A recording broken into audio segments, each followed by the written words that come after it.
Recording in process. We're good to go. So I'll turn it over to you guys. All right. All right. Metal Max here coming at you from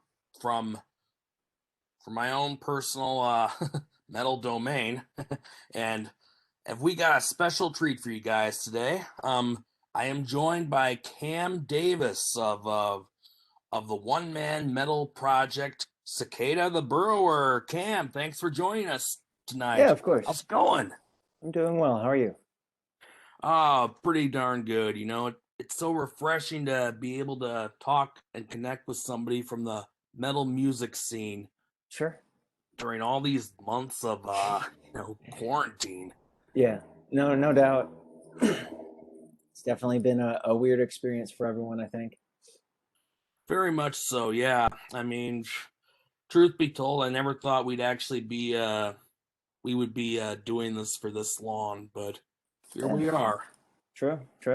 So, anyway, let's talk about your current project. I understand it's almost kind of like a one-man metal version of maybe Nine Inch Nails. Not especially, no.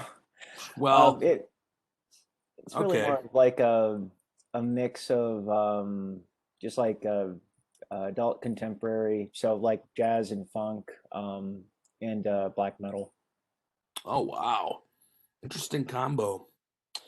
And how did you get the name Cicada the Burrower?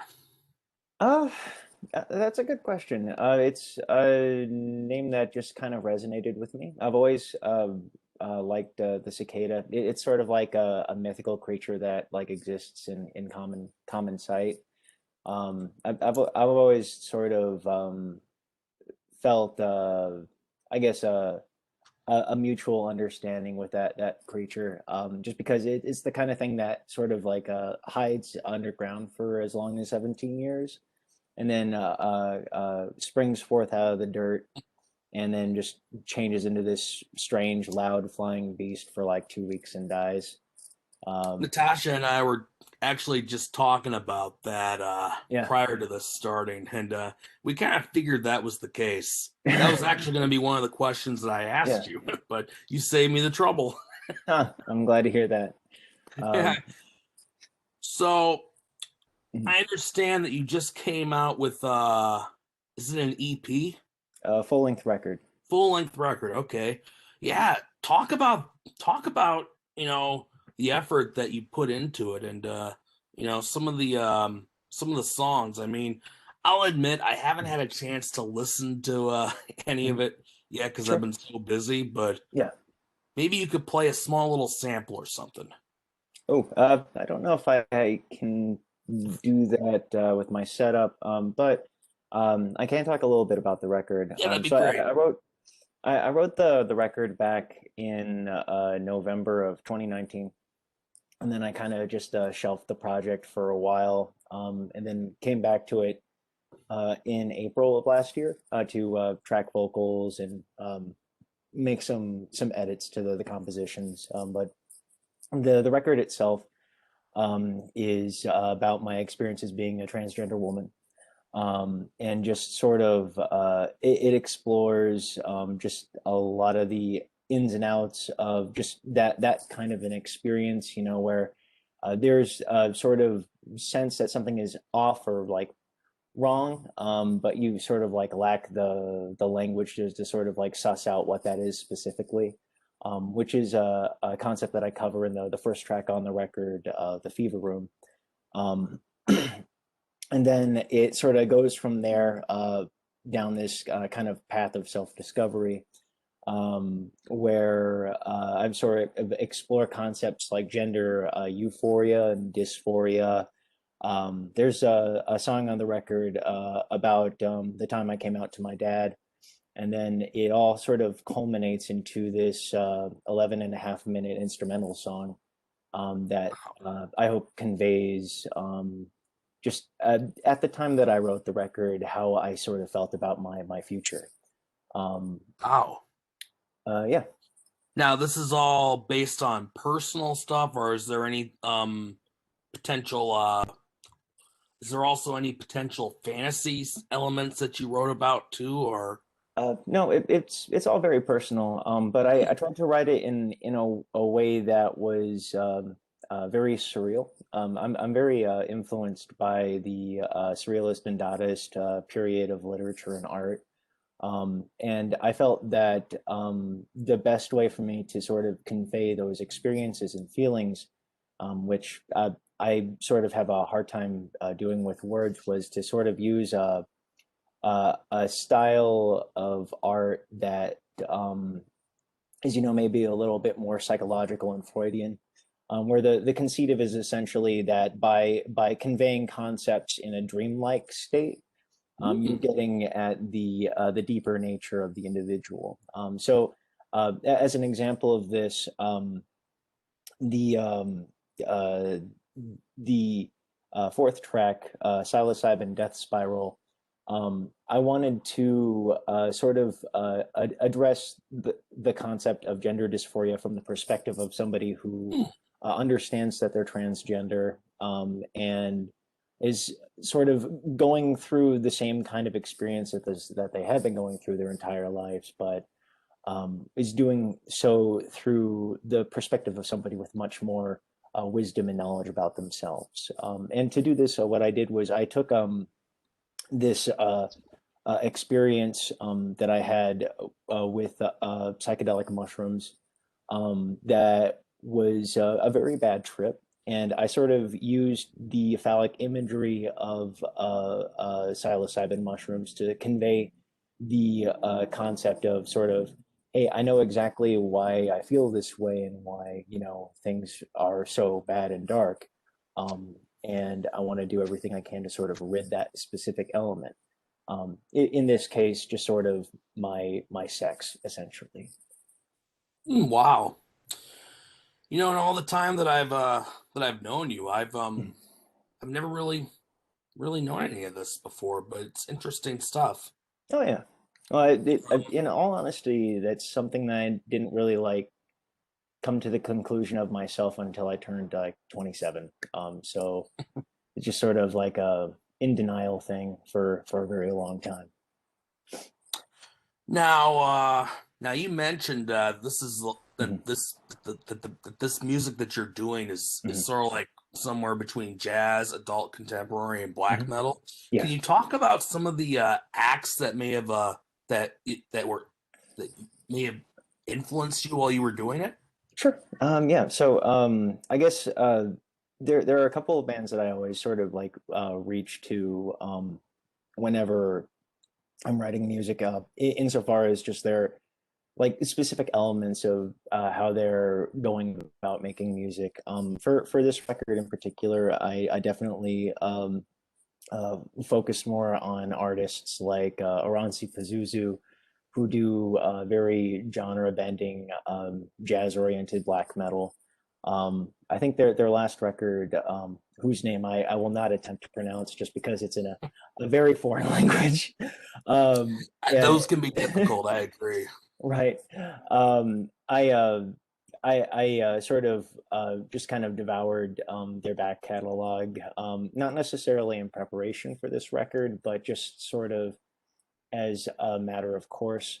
I also look towards artists like Def Heaven, and specifically their ability to sort of write songs that are structured around a kind of peak valley system, where you'll have these Oh, very like eloquent and just kind of like peaceful almost post rock moments, or like post punk elements. So like it basically just like stuff that sounds like Mogwai or Joy Division, and then oh. they'll cut into that with these just very cathartic sounding blast beats and just like a cacophony of black metal guitars and screaming. So, Um, in other words, imagine what Joy Division would sound like if they were a black metal band. yeah, basically, if like Oh, Ian Curtis was really into mayhem, um, and interesting. right, and then I also look towards this one band from Michigan, A Pregnant Light, who do this kind of a combination of punk rock and black metal that the artist Damian Masters calls purple metal. There's Ooh, a purple metal. right. There's a certain kind of there are like trace amounts of femininity to this really like brutish style of music that he writes, that I find very appealing. And the lyrical content that he writes is very atypical for black metal, where it's less about sort of like fantasy imagery and more just about like the artist's like very personal and I guess most like honest or like closely guarded life experiences.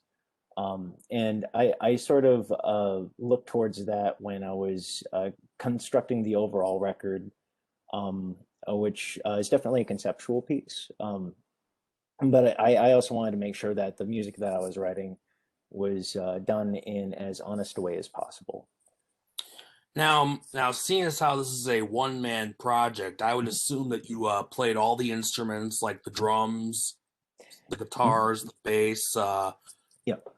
Did did I get all that right correctly, or is there Mhm. any other instruments like a keyboard, maybe?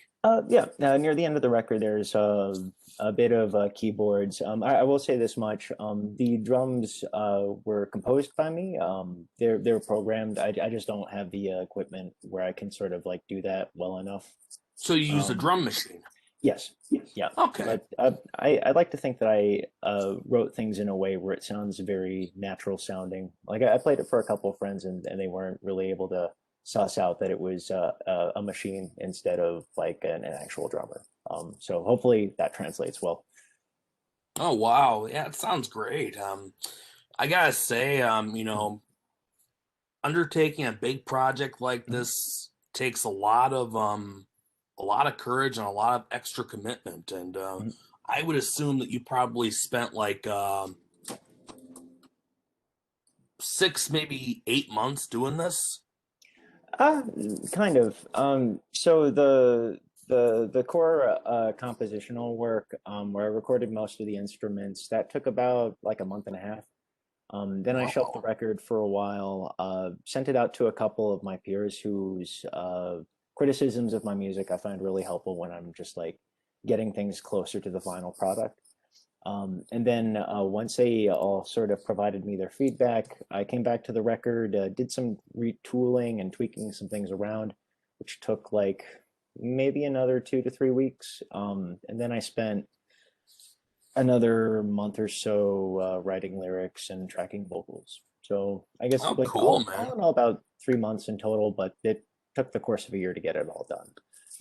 That's fantastic. Well, a lot of I would say a lot of albums, especially in the world of metal music, Mhm. do tend to take at least close to a year to be completed.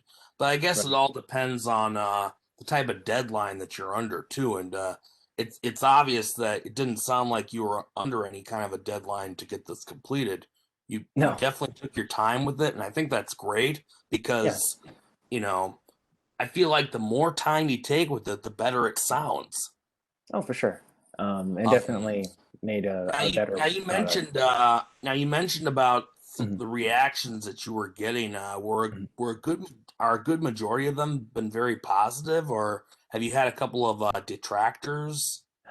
I've gotten a couple of reviews at this point for the record, and for the most part, it's been very positive. I'm There was glad to one hear review that. recently that I was a little offended by, but for no other reason than that the You person know who what? reviewed it was ambivalent.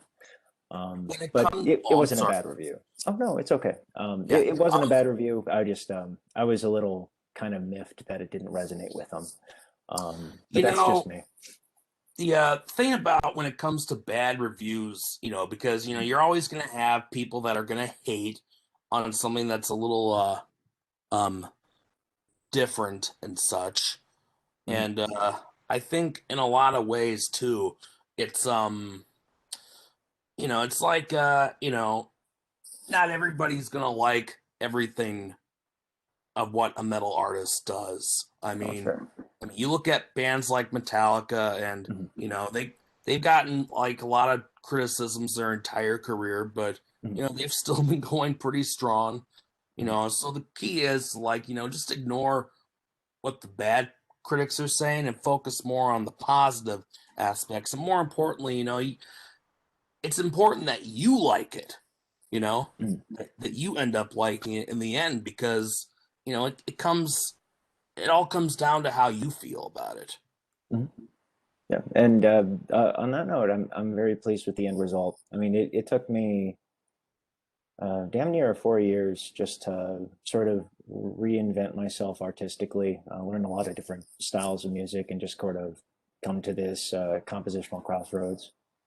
Now, Natasha just asked in the chat, Oh, sure. where can people per go to find your music at? Oh, that's an excellent question. So all of the music that Cicada the Burrower makes and releases, as well as any of the other projects that I create music in, can be found over at my record label's Bandcamp page. People can just go to bluebedroomrecords.bandcamp.com and they can access pretty much any of the music there. Most of it's And pay what you want. now Um, Blue Bedroom Records, that would mhm. be like a local Madison, Wisconsin label. Yes, it's my label. I have a lot of different musical projects that I like to tool around in, and I Oh, wanted to okay. create a place where everybody could access all of them, basically. What have your other musical projects been? I mean, Oh, sure. have you been doing a little bit of stuff with those, or is this pretty much all you've been focused on as of late? Oh, no. So in addition to the Cicada the Burrower record, I have four other full lengths that I'm at various different processes of getting done. I have this black metal trip hop record under the name of Devour Every Star that will probably come out later this year. That I'm very Wow. excited about. I also have I guess this one's a little genre bendy, but the best way I could describe it is it's kind of like blackened metalcore set to the sound of like a Super Nintendo video game. Ah, Um, blackened Nintendo metal. yeah, I like basically. that. There's this one band that I checked out recently called Cara Niar from Texas, and I could be pronouncing that name wrong. I think it's Cara Niar. That sounds more right. Car But in the they air. uh, I'll have to check those guys out. yeah, they dropped a record called Phase Out recently that totally blew my socks off. It's an excellent piece of work, and it sort of captures that same kind of blackened chiptune spirit. But me and my friend Keegan will hopefully have that record done and out once I he can definitely get look forward to vaccinated. hearing that too. And Yeah. one of the best things about, the world of metal music is like, Mhm. you get turned on to a lot of different stuff. Yeah. I mean, you and I have known each other for quite a long time, especially since the music committee days. Yeah. And I mean, we may not see eye to eye on the same bits of metal. Like, Right. I know your feelings about the old school metal stuff and whatnot, Oh, but sure. at the same time, it's like you like to try new and unique things, and I think Mm. that's what makes me very open minded to hearing what you do. Um, Thank you. like we don't, like I said, we don't agree on everything about metal, but we do Mm. agree that it's good music. Yeah. So, one thing I do want to ask you Mhm. is, with the Cicada the Burrower, are there Mhm. any plans at some point down the road, assuming like it'll be once it's okay to do live shows, do you Mhm. plan to do any live stuff of some sort for it, or Uh, not really. The way that I write the music. Well, okay. So I had this idea of doing that back in 2017 when I released the last Cicada record, "The Great Nothing." But that just didn't really coalesce. And the more that I work on this project, the more I realize that um, it's just not really like a project for that. It's sort of like this diary that I like write in and focus on for like a little bit of time. I capture an image of myself and I just kind of let it go after that. I don't know. Most of these songs that I write kind of make me cry, so it'd be kind of kind of difficult for me to sort of commit Yeah, to playing them I over and over. guess when you put it like that, I can definitely see how it would be pretty hard to do live, not just because Yeah, of your emotions, but imagine like, doing a one man show live. That would like take a lot right. of work, and I'm sure you wouldn't be able to get a live band together, you Yeah, know, or and you probably could, but yeah, it would be a lot of work. it would. And there are like artists who sort of do like a one person show like Devin Townsend or Buckethead. But it's just it wouldn't really be right for Cicada. It's just too personal project. Yeah, I can see that. I mean, now granted, Mhm, when it comes to like one man band projects that are mhm, done exclusively in the studio, when you have people like Trent Reznor of Nine Inch Nails, I mhm. mean, he, while he may do all the instruments himself when he's making the Nine Inch Nails albums, Yeah, he also does put together. He also does have a touring band to take out on the road with him, and right. obviously, like I said, that I mean, even if you've had some like-minded musicians that would be willing to play this stuff live for you, Mhm. it's probably not worth the hassle. Yeah, I'm much more happy just sort of like focusing on a record and then just kind of putting it to bed and then making a new Another one. thing, another thing that I've come to Mhm. learn, especially since this pandemic started, is like, Yeah, this has been a creative time for musicians to like, really boggle down the studio, especially yeah. since there's not too much of a pressure for live shows, maybe live streaming events, but like not so much in the way of live shows in front of an audience. Mhm. Um, was there any bit of the pandemic that might have influenced you to do a lot of this stuff as well?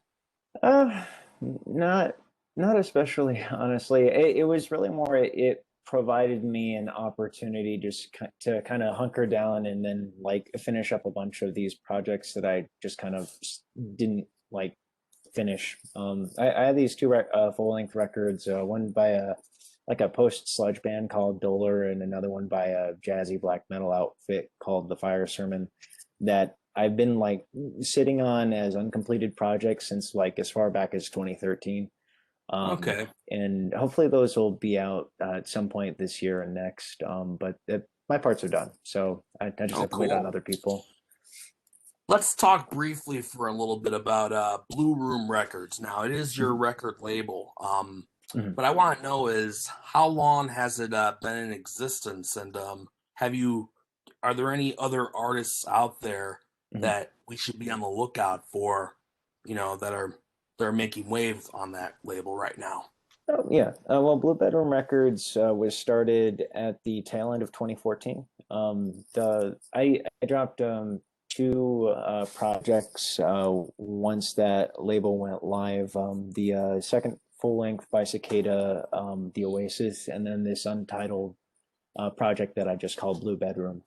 Um, I wouldn't say really any of my projects make waves. I'm a very unnoticed artist, is at least as far as like my metrics are concerned.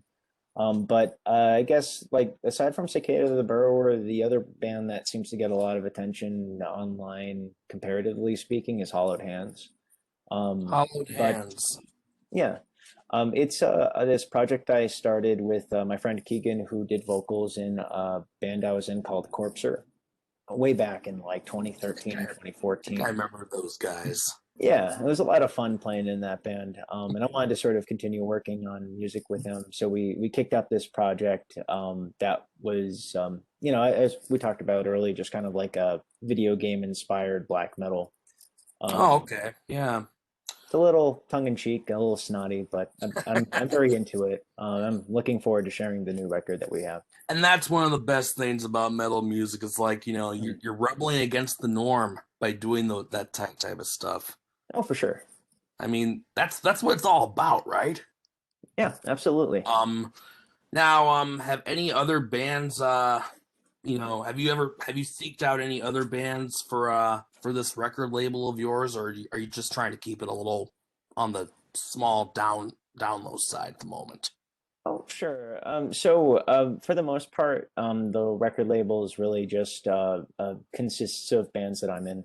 I think in total, the label has 17 different records at this point, all ranging from like EPs to splits to like full lengths and the like.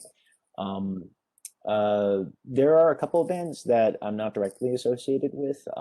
Back in, gosh, I think maybe 2016, 2015. I released these two projects. One was like a Doom project called Disposho, and the other one is this record called Discovery of the Rat by The Central. It was like this I remember those experimental guys, the grindcore. Central. Yeah, I did an yeah. interview with them, I believe, at one of the murder fests that happened here in Madison not too long ago, and That sounds those right. guys are pretty awesome. Yeah, they're cool dudes. I got to play in the side project that they have, this pop punk project called It's All You Cowboy. Oh, Like cool. way back in like 2018. The first full length is on the label as well. If like anyone has any interest in sort of like indie rock, pop punk music. Um, but I think the project is back to a solo act. Frankie, the guitarist vocalist from that band, is working on a more piano oriented record, which Hmm. should be pretty good, honestly. Like they're both great musicians. Frankie You won't know, really do. the band Weezer just came out with a piano influence sounding record, right? Really? Is that the Yeah. Blue record, or am I dating No, myself no, no, no. wrong This is there? this is very recent. This Okay. is an album that they were working on, but then they got the Mm. tour with Green Day and Fall Out Boy, Yeah. which unfortunately got postponed because of the pandemic. No, Um, right. but so they made a rock record called Van Weezer. But like I said, when the pandemic came and put that album on hold Yeah. and the tour, that's when they resumed work on the piano album. Hmm. They currently have out. I want to say it's a title similar to what Radiohead had Really? back in the '90s, Huh. but it's interesting Interesting. stuff. So you Cool. talk. So you mentioned the piano stuff, and I thought I'd Yeah. just bring that up. But anyway, Mhm. again, wrapping this up. Sure. I guess the one question I would like to ask is, Mhm. now that the album is pretty much done, have you thought about doing some kind of a music video of some kind for at least one of the tracks, or would that be a Uh, little too personal too? like I've had people bring it up, but it's just not really something I have any interest in doing. I've never really been too into music videos for the most part. Like I'll check them out every now and again, and I'm always delighted by what I see, but it's never really been my wheelhouse. I've always been more interested in just making music, so I'm just gonna sort of stick to that. Good idea, yeah, because I can tell that you've got a good, unique talent for it, and Thank you. I assume that you're already thinking about more new Cicada the Burrower or other related projects, no doubt. Oh yeah, I got the next 2 years sort of figured out at this point. Hey, that's sheer dedication right there, my friend. I'm Thank I'm you. very impressed, and it looks like you have quite a bit to do, and that's fantastic. So, anyway, I do want to thank you for taking the time out to do this interview with me. It's always a pleasure, always fun, being able to chat and run into you, Mhm. Yeah, and likewise. see about what's going on in certain aspects of the metal world. And I look forward to hearing a lot more from you. And like I said, I think this will be good, groundbreaking stuff. And hopefully, Mhm. maybe we'll get to see you do live stuff with one of your other projects down the road. Oh, well, I do have this one band that I just started with my friend Russell, who's played in projects like the United Sons of Toil and Twelves and Tyranny is Tyranny. Um, Oh, Russell Emerson. I yeah, did an interview with him a long time back too, when with Tyranny is Tyranny. Very great guy. Oh yeah, total mensch. He'll probably be probably one of my next upcoming interviews very soon with one of his new projects. So Nice. yeah, Russell's a great guy. Oh, for sure. So Yeah. all right, well thanks again. Yeah. Great chatting with you. I will definitely listen to this Cicada the Burrower album. Mhm. Hopefully I'll probably do a video review of it very soon. Cool. Fingers Thank you. crossed. Yeah. And yeah, it all sounds great. So feel free to look me up again when you have something new, Will do. something else in the future to Yeah. talk about. And Sure thing. yeah, thanks again, and Mhm. Godspeed. Yeah. Oh, before we end things, I do just want to Oh, mention. yes, please. So the full record comes out April 23rd. I'm doing a limited cassette run, 50 cassette tapes. They're sort of bundled Okay. in a package with a sticker and some pressed flowers that I put together by myself. Um, it is a really cool little thing that I put together. Certainly check it out if that's your deal. Otherwise, you can Sure. purchase the digital version of the album for $2, and it should all be available on Spotify and all those other websites at some point down the line. Okay, you guys heard it here first on AskMetalMax.com. Check out Cicada the Burrow when it officially comes out. Um, you know, support this guy. He's really good. He knows his music, and yeah, thanks again. We will definitely catch up again in the very near future. Thanks again. Sure thing. Thanks for having me. All right. Hey, thank you. Of course. Kim, where do you live? Where are you?